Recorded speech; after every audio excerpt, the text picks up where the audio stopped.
Hey everyone, welcome back to another helpful video. Today, we're tackling how to handle refunds in YNAB, the budgeting app that's a game changer for managing your money. If you've ever gotten a refund from a purchase and wondered how to log it without throwing off your budget, you're in the right place.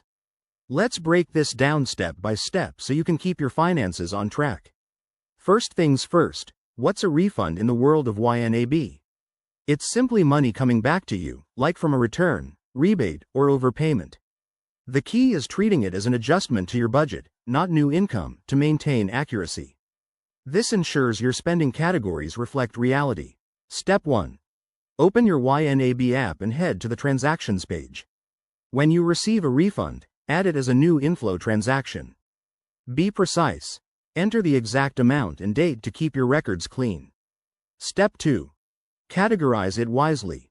For instance, if the refund is from a grocery overspend, assign it back to your groceries category. This ages the money properly in YNAB, helping you decide where it goes next, maybe to cover another expense, boost your emergency fund, or just add to your available budget. A common pitfall is ignoring refunds or lumping them into miscellaneous categories, which can lead to budgeting confusion.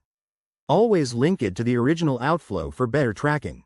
Finally, after entering the refund, review your budget overview. Make sure categories are balanced and you're not accidentally overspending elsewhere. This simple habit keeps your financial picture clear and empowers you to make smarter decisions. There you have it. Handling refunds in YNAB is straightforward and keeps your budget rock solid. Try this next time you get money back, and watch your financial confidence grow. If you enjoyed this, hit that like button and subscribe for more budgeting tips. Thanks for watching, and see you next time.